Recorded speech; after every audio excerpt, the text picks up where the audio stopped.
Уважаемый господин Your Excellency, Mr. Moon Jae-in, Your Excellency, Mr. Batulga, Mr. Shinzo Abe, dear host, ladies and gentlemen, I'm happy to welcome all participants and guests of the Third Eastern Economic Forum in Vladivostok. This year, guests from more than 60 countries have gathered here. I'm grateful to all of you for your interest in the Russian Far East, its present and its future. We've been waiting for this event to begin, and we have taken note of the fact that the number of participants and interest in this forum is growing. For me, this is a great pleasure. It's very important for us. Dynamic growth, renovation, and modernization of this region are on the list of our priorities, an important part of strategy aimed at enhancing competitive edge of Russia, its economy, its human capital. Over the recent years, we have focused major financial and administrative resources in the Far East. A significant boost for the macro-region has been given by the APEC summit in Vladivostok in 2012. This forum helped rediscover the Russian Far East for the whole world, for the business of the Asia-Pacific. And the Eastern Economic Forum, where we've gathered today, enriches this spirit of goodwill and openness. We shape here special innovative approaches to the Far East management. Over the last 4 years, we've adopted 19 federal laws which have laid down the new foundation for the region's development. We intend to further improve the legal framework for the development of the Far East. We're going to codify this legal framework and systematize it to make sure that laws and law enforcement in particular could be as convenient and clear for people, investors, business, state and municipal authorities as possible. This should be done to ensure more effective work of special mechanisms that were launched in the Far East. I'm talking about advanced development territories and the free port of Vladivostok. This has unlocked new opportunities for the advent to the macro-region of Russian and foreign investors. This has allowed to speed up the launch of projects and to reduce implementation costs. We already see results over the last 3 years. The industrial production has grown in the Russian Far East, and it stood at 8.6%. This is higher than the Russian average indicated. The gross regional product grew by 4.2%, and in 2017, what we see is a positive trend. It is a growing trend. The fixed investment for the first half increased by almost 20%. Let me indicate that we also witnessing this positive trend in Russia in general. The growth stood at 4.1%. This is a very good figure because everyone present here are specialists and understand perfectly well that when fixed investments are growing, it means that the GDP growth will be guaranteed for the next several quarters to come. The money has been invested, the production is working, therefore, the growth is ensured. Major projects are being implemented, such as the shipbuilding yard Zvezda in Primorsky Krai, gas chemical cluster in Amur River region, and an important package of agreements on cooperation is signed. At the current forum, these plans investment decisions should translate into successful enterprises, plants, factories, and infrastructure facilities, and most importantly, into modern jobs and a good quality of life for our people. And we will not be complacent. We will make sure that after the projects that have been launched, new investors come to the Far East with their capital, technologies, and ideas. Our comprehensive support will always be provided to companies who are ready to expand to global markets, produce and export high-tech products. And I mean both leading corporations and those who seek to join the major league of the world business. And the Russian Far East is indeed a unique combination of opportunities and competitive advantages for the implementation of ambitious projects. These include preferential tax treatment and convenient administrative procedures, which to a large extent exceed or are equal to the most advanced development territories, both in the Asia-Pacific and globally. These are available natural resources, coal, oil, gas, metals, low energy tariffs. For example, in Vladivostok, Vladivostok, Khabarovsk today, these tariffs are lower than, for example, in Busan, Seoul, Osaka, Tokyo, or Beijing. To make it possible for business to deliver their products promptly and at a low cost to Asia-Pacific, to Europe, and to other regions, we are developing new transport corridors in the Far East and developing our port capacities.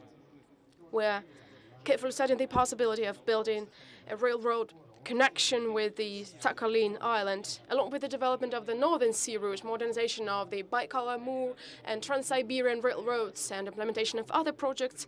This will turn the Russian Far East into one of major logistic hubs of the world.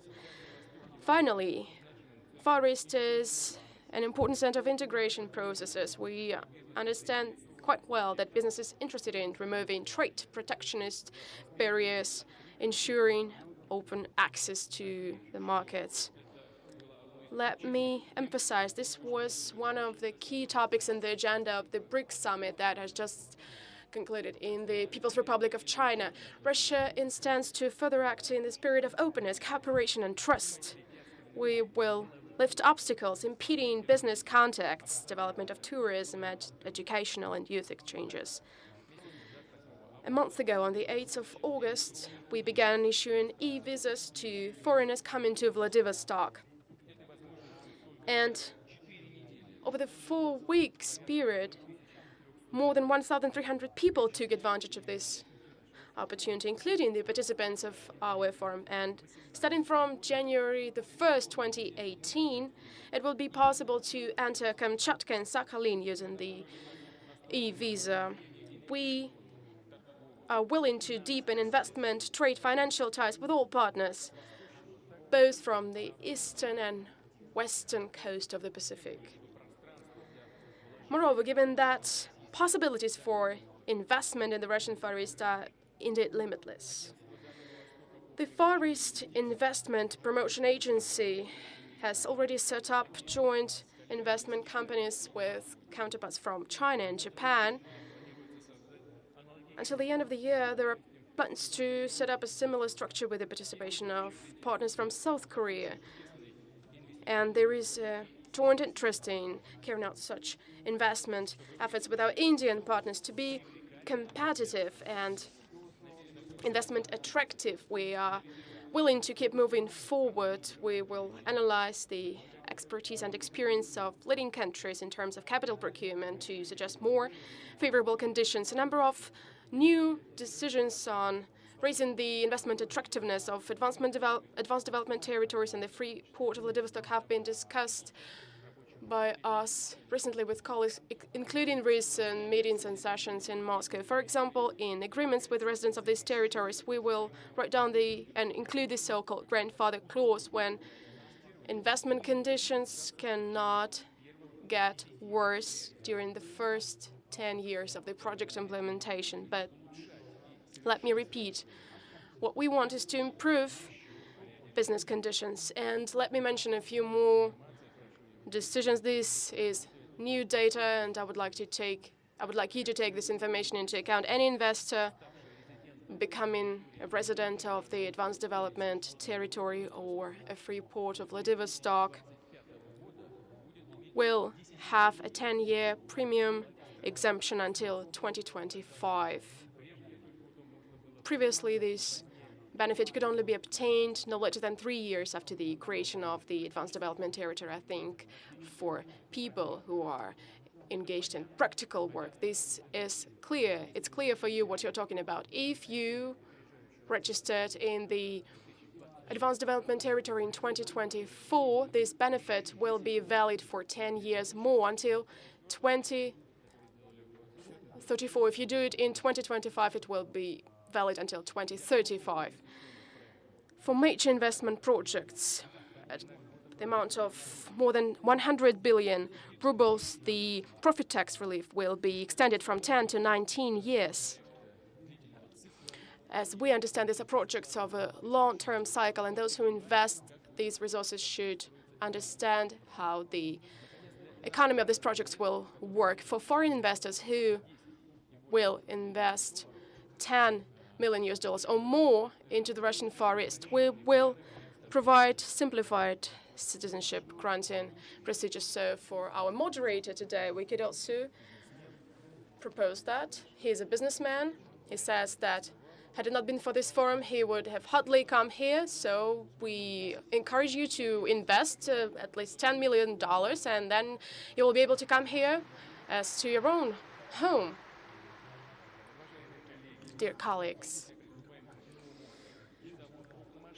we're beginning to implement a new stage of large-scale comprehensive development of the Far East of all its territories. This stage has to do, first of all, with improvement of conditions for life and work of the people in the Far East, creation of economic and social environments which would be equal and in many aspects exceeding the average Russian indicators. At the same time, we will focus on several areas. First, it's important to establish efficient incentives for the growth of business entrepreneurial activity in the Far East.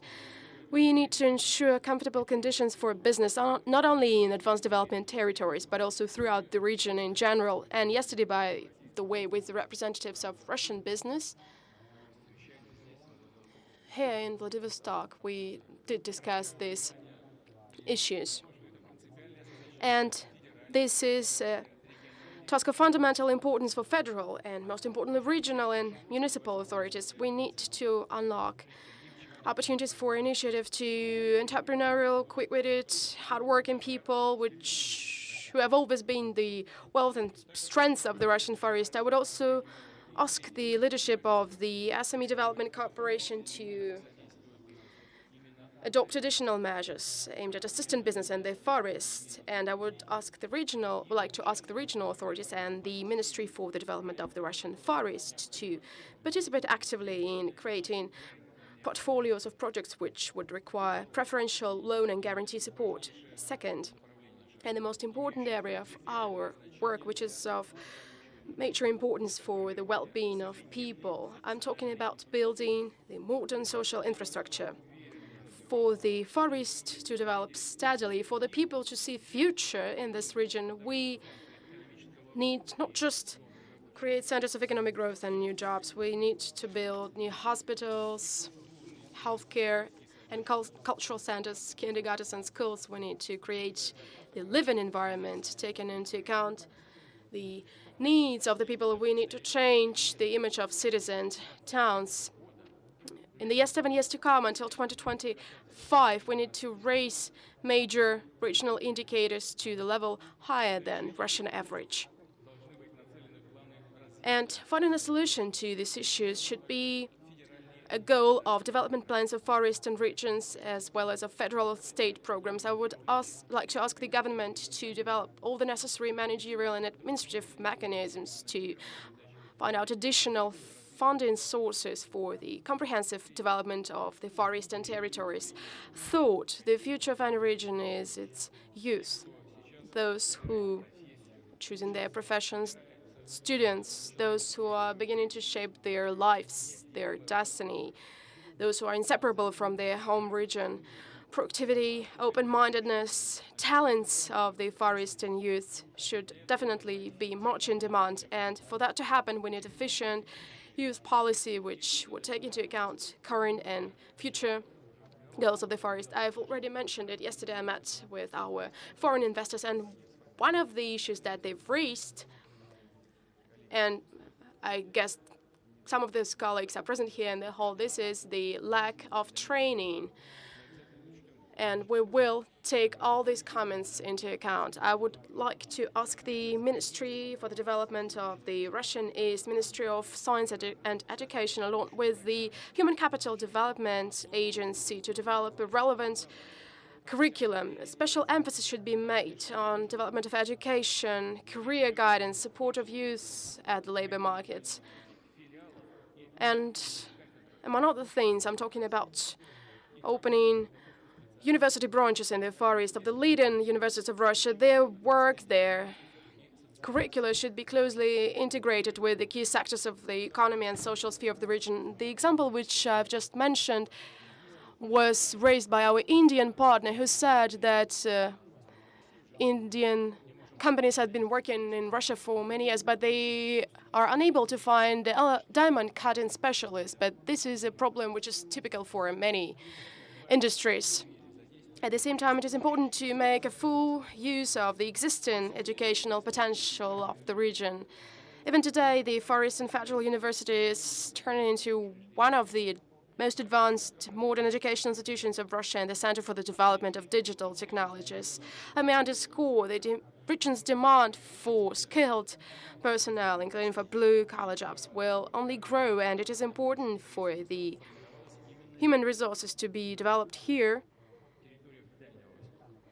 in the Far East. In the next 3 years to come, we need to comprehensively modernize the system of secondary vocational education. We need to renovate the technological and scientific facilities of vocational education institutions guided by the best world skills standards. And finally, the fourth area, active policy of demographic development. The demographic situation in the Far East is getting better, but we need additional decisive measures in this sphere which are capable of reversing negative trends that have been taking shape for decades. This summer, the government of Russia adopted a concept of demographic policy of the Far East. We need to launch it in 2018, and that is why I entrust the government with adopting a plan of relevant events in September. And finally, I support the proposal that was mentioned yesterday at the session of the Russian State Council Presidium.